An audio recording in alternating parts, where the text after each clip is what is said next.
And what I see now is we kind of have gone to the other extreme.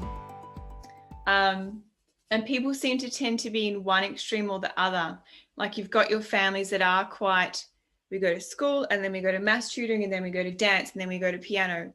And like their week is very structured and quite busy, which can be the benefit of having a routine, is it allows you to have better time management and be more effective with your time.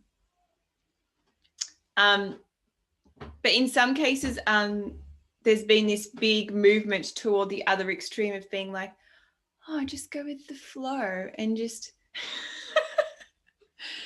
follow what your heart wants to do for the day, you know. And there is beauty and value in that, and it's relevant, but that in and of itself as an extreme can lack the stability and the groundedness and the rhythm that children need in order to feel safe, because it can lack they need a sense of predictability and familiarity at the same time.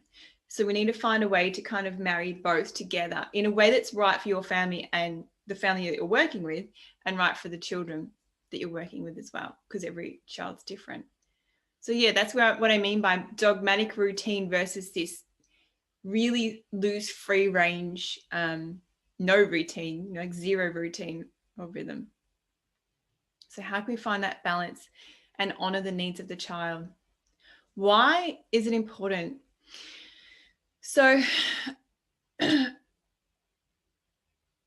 and routine is important because when you think about the journey of a child, you know, they've been in the womb where they've had every need perfectly met.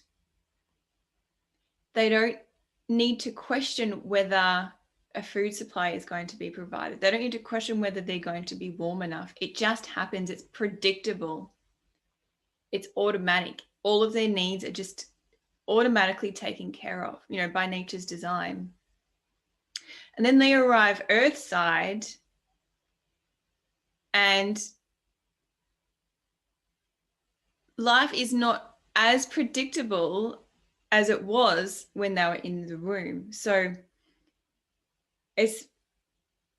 we need to be an extension of that, especially in those first 3 years of life, and particularly those first 3 months and 9 months of a baby's life. But be able to provide that predictability and be an extension of that womb, you know, that we're going to be able to show up to meet their needs so that they feel safe. Because then, it does show up when I'm recording, okay. Because then they feel safe to do what they need to do, explore what they need to explore. They can just drop into who they are and what they're needing and what they're wanting to do, opposed to being